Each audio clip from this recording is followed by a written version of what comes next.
రైతు భరోసా ఇస్తారు, అలాగే రైతు భరోసా పైన ఒక క్లారిటీ ఇవ్వండి అని చెప్పేసి కూడా ఇటు బీఆర్ఎస్ బీజేపీ కూడా ఈరోజు అసెంబ్లీలో అటు మంత్రులను టార్గెట్గా చేసుకోవడం కూడా మాట్లాడటం అనేది జరిగింది. కాంగ్రెస్ గవర్నమెంట్ వచ్చినప్పటి నుంచి ఇప్పుడు వరకు ఒక్కసారి కూడా రైతు భరోసా రాలేదు. సో వాళ్ళు వేసినటువంటి రైతు బంధు అంటే మనకి నవంబర్లో రావాల్సినటువంటి రైతు బంధు జనవరిలో రావడం అనేది జరిగింది ఎన్నికల కోడ్ కారణంగా. సో మరి సంవత్సరం కాలంలో రైతు భరోసా ఇవ్వలేదని చెప్పేసి ఇటు కేటీఆర్ కావచ్చు, హరీష్ రావు కావచ్చు, వీళ్ళు కూడా ఇటు మంత్రులను టార్గెట్ చేయడం అనేది జరిగింది. సో దీనిపైన కూడా కాంగ్రెస్ ప్రభుత్వం ఒక క్లారిటీ ఇచ్చింది.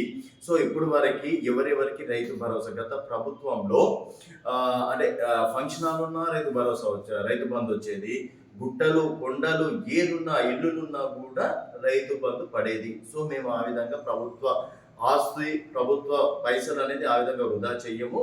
మొదటగా ఒక కమిటీ వేసాము, ఇప్పటికే రిపోర్ట్ కూడా వచ్చిందని చెప్పేసి కూడా అంటున్నారు.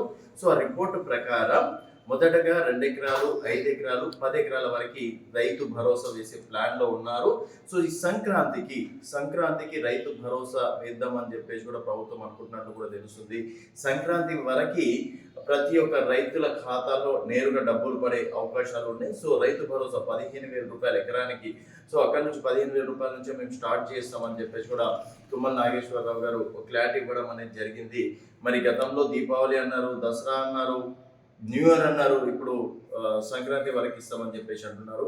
మరి సంక్రాంతి వరకు రైతు భరోసా ఇస్తే డెఫినెట్గా వీళ్ళు స్థానిక సంస్థల ఎన్నికల్లోకి వెళ్ళే అవకాశాలు కూడా ఎక్కువగా ఉన్నాయి. ప్రస్తుతం రైతు భరోసా విషయంలో కూడా రైతులు కొంతవరకు వ్యతిరేకంగా ఉన్నారని చెప్పేసి కూడా చెప్పుకోవచ్చు. సో 2 లక్షల రుణమాఫీ చేశాము, అందుకని కాస్త ఆలస్యమైంది.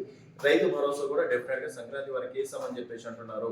చూడాలి మరి సంక్రాంతి వరకన్నా కాంగ్రెస్ ప్రభుత్వం రైతు భరోసా వేస్తుందా లేదా అనేది వేచి చూడాల్సిన విషయం. సో డెఫినెట్గా కాంగ్రెస్ ప్రభుత్వం రైతు భరోసా వేస్తుందని చెప్పేసి మీరు అనుకుంటే మీ అభిప్రాయాన్ని కామెంట్ రూపంలో తెలియజేయండి. చూస్తూనే ఉండండి తెలంగాణ వెలుగు.